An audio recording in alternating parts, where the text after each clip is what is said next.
Hello everyone, मेरा नाम fission सारी है और आपका स्वागत है हमारे यूट्यूब चैनल एड्यूस हब में।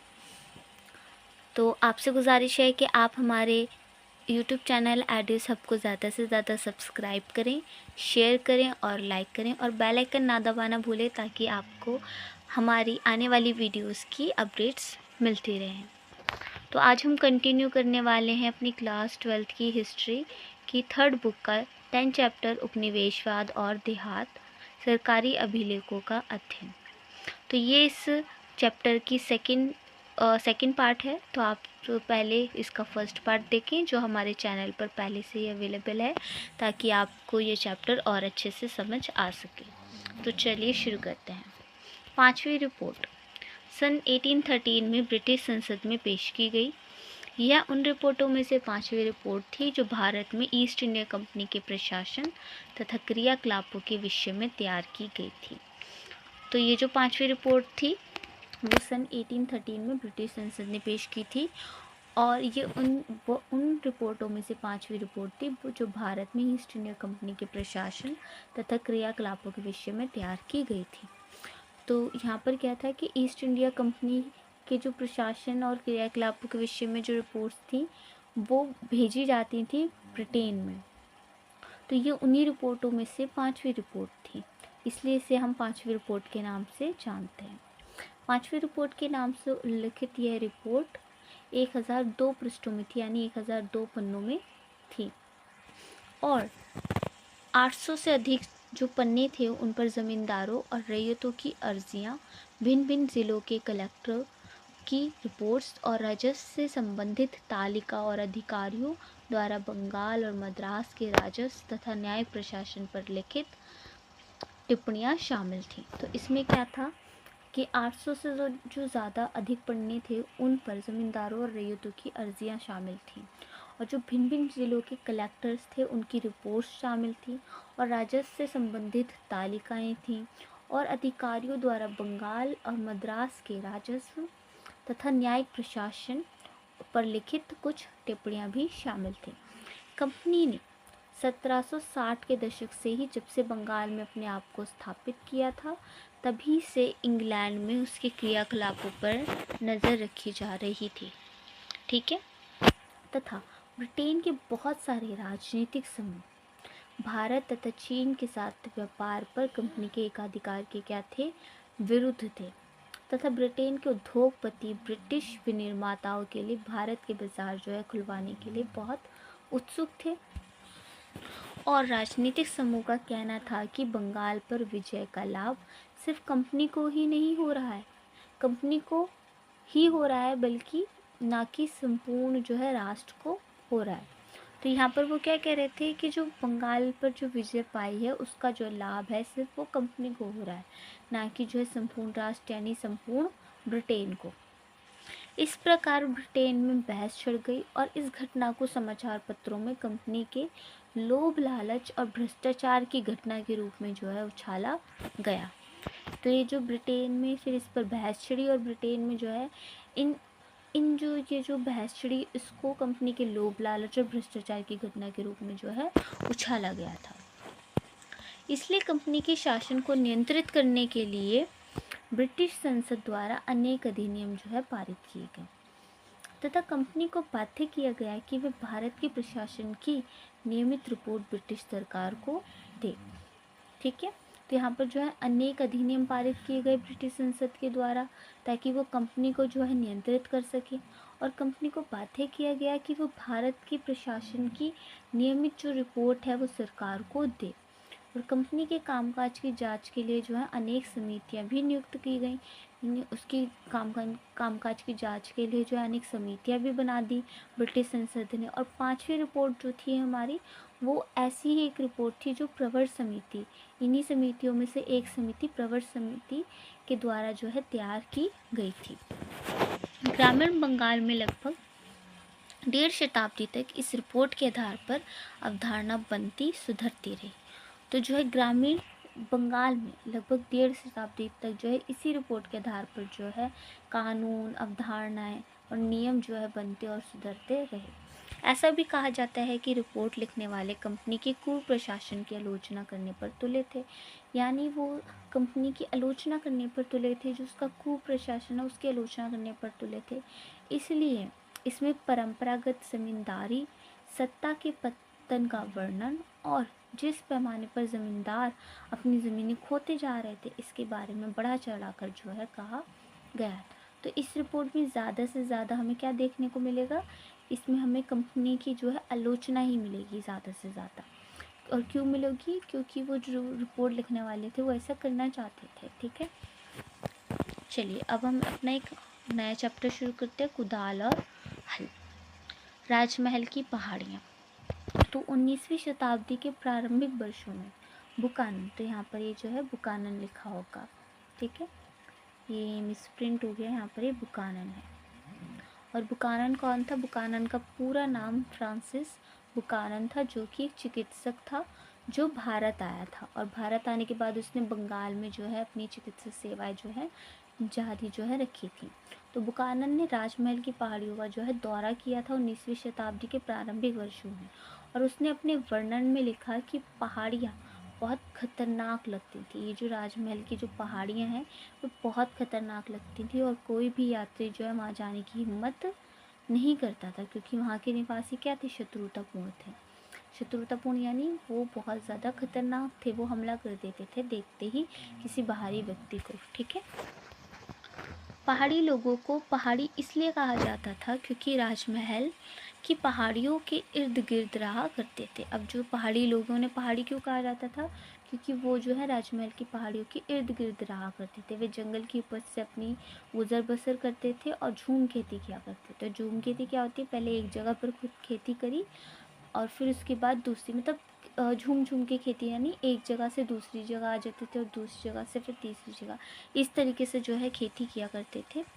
ठीक है, जो पहाड़ी लोग होते थे वे जंगल के हिस्से में झाड़ियों को काटकर और घास फूस को जलाकर ज़मीन साफ कर लेते थे और उस ज़मीन पर अपने खाने के लिए तरह तरह की दालें, ज्वार बाजरा जो है उगाते थे। ठीक है, वह कुदाल से ज़मीन को थोड़ा खुरच लेते थे और कुछ वर्षों तक उस साफ की गई ज़मीन में खेती करते थे और फिर उससे कुछ वर्षों के लिए परती छोड़ देते थे। तो जैसे कि मैंने बताया ये झूम खेती होती है कि पहले कुछ वर्षों के लिए वो एक दूसरी ज़मीन पर खेती करते थे और फिर उसको फिर साफ़ करने के बाद जब उस पर से अनाज आ जाता था, उस अनाज को लेने के बाद जो कुछ बचता था उसको साफ़ करते थे, उसको वहीं जलाते थे और उसको परती करने के लिए छोड़ देते थे और फिर उसके बाद जो है दूसरी जगह जो है खेती करने चले जाते थे। तो इस तरीके से झूम खेती किया करते थे और नए इलाके में चले जाते थे, जिससे कि उस ज़मीन में खोई हुई जो है उर्वरता जो है वापस से उत्पन्न हो जाए। ठीक है, ताकि उर्वरता उत्पन्न हो जाए, इसलिए ये किया करते थे झूम खेती। ठीक है, उन जंगलों से पहाड़ी लोग खाने के लिए महुआ, ये एक तरीके का फूल होता है जिसे वो इकट्ठा करते थे और बेचने के लिए रेशम की कोया और राल और काठ कोयला बनाने के लिए लकड़ियाँ इकट्ठी किया करते थे। ठीक है, ये जो है और बेचते क्या थे? वो रेशम के कोया बेचते थे, राल और काठ कोयला जो है वो बेचा करते थे। ठीक है, और जो पेड़ों के नीचे और पड़ती ज़मीन पर जो घास फूस जो है उगती थी वह पशुओं के चारागाह के लिए काम आ जाती थी। तो उसको जो है पशुओं का चारा बना देते थे। जो पेड़ों के नीचे छोटे पौधे होते थे, जो पड़ती ज़मीन पर जो उनकी घास फूस बचती थी, तो उसको जो है वो अपने पशुओं को खिला देते थे। यह इमली के पेड़ों के बीच बनी झोपड़ियों में रहते थे और शिकारी थे। क्या करते थे भाई? इमलियों के जो पेड़ों के बीच जो झोपड़ियाँ बना लेते थे अपनी, वहाँ रहते थे और शिकारी थे ये। झूम खेती करते थे, रेशम के कीड़े पालते थे बेचने के लिए और क्या करते थे? और काठ कोयला जो है बनाते थे बेचने के लिए। यह पूरे प्रदेश को अपनी निजी भूमि मानते थे। ठीक है, और उनकी पहचान और ज़मीन का आधार थी। ये क्या थी? जो इनकी जो भूमि होती थी उनकी पहचान होती थी और उनका जो है जीवन का आधार थी ये भूमि। ठीक है, और ये बाहरी लोगों के प्रवेश का जो है प्रतिरोध करते थे और बाहरी लोगों को देख के आक्रामक हो जाते थे और इनके मुखिया समूह में एकता बनाए रखते थे। और जो इनके मुखिया होते थे जो सभी लोगों में एकता जो है बनाए रखते थे। पहाड़ियों को अपना मूलाधार बनाकर पहाड़ी लोग बराबर उन मैदानों पर आक्रमण करते रहते थे जहाँ किसान एक स्थान पर बसकर अपनी खेती बाड़ी किया करते थे। जो पहाड़ियों को ये क्या करते थे, अपना मूलाधार तो बना लेते थे, और फिर ये क्या करते थे, जो स्थान उन पर क्या करते थे, आक्रामक हमले किया करते थे, जहाँ पर जो है एक स्थान पर जो है खेती किया करते थे किसान, उधर जाकर वो अपने आक्रमण किया करते थे। ये आक्रमण उनके द्वारा अपने आप को अकाल के दिनों में जीवित रखने के लिए, अब वो ऐसा क्यों करते थे, अकाल के दिनों में अपने आप को जीवित रखने के लिए पहले वो उनके ऊपर आक्रमण करते थे और उनके पशुओं को, उनके खेतों को उनसे छीन लेते थे, उनकी उपज को उनसे छीन लेते थे, और क्या करते थे, अपनी ताकत भी उन्हें दिखलाने के लिए वे ऐसा किया करते थे वो, और कभी कभार भारी लोगों के साथ अपने राजनीतिक संबंध जो है बनाने के लिए भी वो ऐसा किया करते थे। ठीक है, और मैदानों में रहने वाले ज़मींदारों को इनके मुखिया को खिराज देकर शांति खरीदनी पड़ती थी। अब क्या होता था, जो अब ये बहुत ज़्यादा आक्रमणकारी होते थे, तो जो मैदानों में जो ज़मींदार होते थे उन वो क्या करते थे, इनके मुखिया को जो है खिराज देते थे, यानी रकम देते थे, पैसे देते थे, और फिर क्या करते थे, उनसे शांति खरीदते थे। मुखिया क्या करते थे, मुखिया, क्योंकि जैसे हमने पहले पढ़ा कि मुखिया जो है अपने समूह में एकता जो है बनाए रखते थे, तो इसलिए वो मुखिया को पैसे देते थे ताकि मुखिया शांति बनाए रखे। इसी प्रकार व्यापारी लोग भी ऐसा किया करते थे, मुखिया उनकी और उनके माल की रक्षा करते थे। ठीक है, व्यापारी भी जो लोग यहाँ से पहाड़ी पे से गुजरते थे, ये लोग पहाड़ी लोग उनके उनके को भी माल को चुरा लेते थे, उनके माल को, और उन पर आक्रमण जो है किया करते थे। अंग्रेजों ने राजस्व के स्रोतों में वृद्धि करने के लिए जंगलों की कटाई सफाई के काम को प्रोत्साहित किया, और ज़मींदारों तथा जोतदारों ने पड़ती भूमि को धान के खेतों में बदल दिया। अब अंग्रेज़ों ने क्या करा, अपनी जो स्रोतों में वृद्धि करने के लिए, क्योंकि वो ज़्यादा से ज़्यादा राजस्व जो है इकट्ठा करना चाहते थे, तो इसलिए उन्होंने जंगलों की क्या करी, कटाई करी, सफाई करी, और इस काम को प्रोत्साहित किया, और ज़मींदारों तथा जोतदारों ने पड़ती भूमि को धान के खेतों में बदल दिया फिर, और इससे एक स्थायी सुव्यवस्थित समाज की जो है सुव्यवस्थित समाज की स्थापना हो सकती थी। अंग्रेज ऐसा सोचते थे कि अगर हम ऐसा करेंगे तो हम एक स्थायी और एक सुव्यवस्थित समाज की जो है स्थापना कर पाएंगे। वे जंगलों को, यहाँ पर अंग्रेजों की बात हो रही है कि जो अंग्रेज थे वो जंगलों को असभ्य, बर्बर, उपद्रवी और क्रूर समझते थे। ठीक है, जिन पर शासन करना उनके लिए कठिन था, इसलिए उन्होंने जंगलों का सफाया करके उनसे खेती करने की सोची। ठीक है ना, इसलिए उन्होंने क्या करा, उन्होंने सोचा कि ये जो जंगलों में रहने वाले लोग होते हैं बहुत असभ्य होते हैं, बर्बर होते हैं, उपद्रवी होते हैं, तो इसलिए उन्होंने सोचा कि हम क्या करें, इन जंगलों का सफाया करें और वहाँ पर जो है खेती करने की सोचें। ठीक है, जैसे जैसे स्थायी कृषि, और अगर वो खेती वहाँ पर करेंगे तो क्या होगा, लोग जो है स्थायी होने लगेंगे, अपने आप को सुव्यवस्थित करने लगेंगे ताकि वो खेती कर पाए। तो अब हम आगे बढ़ते, क्या हुआ, जैसे जैसे स्थायी कृषि का विस्तार होता गया, जंगलों तथा चारागाहों का जो क्षेत्र था संकुचित हो गया, यानी कम पड़ गया, और पहाड़ी जो लोग थे वो स्थायी खेतीहारों पर हमला करने लगे और उनकी खेती की ज़मीनों और पशु जो है छीनने लगे। ठीक है ना, अब क्या करने लगे, अब जो है संकुचित हो गया था क्षेत्र, तो जो पहाड़ी लोग थे वो स्थायी जो खेतीहार थे उन पर हमला करने लगे, और उनकी जो खेती थी, उनके जो ज़मीन थे, उनके जो पशु थे, उन्हें जो है छीनने लगे। फिर 1770 के दशक में ब्रिटिश अधिकारियों ने पहाड़ियों को निर्मूल कर देने की क्रूर नीति अपनाई। फिर क्या करा, जब अंग्रेज़ों ने देखा कि ये हमारे बस में नहीं है, तो उन्होंने क्या करा, अपनी एक क्रूर नीति अपना ली, और उनका जो है फिर क्या करा, उन्होंने पहाड़ी लोगों का शिकार करना शुरू कर दिया, उनका संहार करा। ठीक है, और फिर 1780 के दशक में भागलपुर के कलेक्टर क्लीवलैंड ने शांति की स्थापना की एक नीति जो है प्रस्तावित करी, किसके बीच में, पहाड़ियों के बीच में और अंग्रेज़ों के बीच में। ठीक है ना, जिसके अनुसार पहाड़ी मुखिया को एक वार्षिक भत्ता दिया जाना था और बदले में उन्हें अपने लोगों को संभालना होता था। ठीक है, इस नीति में क्या था कि वो जो पहाड़ी लोग थे उन्हें क्या देते थे, एक वार्षिक भत्ता जो है देते थे, हर वर्ष जो है उन्हें एक हफ्ता देते थे, भत्ता देते थे, ताकि वो जो है शांति बनाए रखें। जैसे कि हमने पहले देखा कि व्यापारी किया करते थे, ज़मींदार किया करते थे, तो ऐसी एक नीति जो है यहाँ के एक भागलपुर के कलेक्टर क्लीवलैंड ने भी अपनाई। आगे पढ़ते हैं।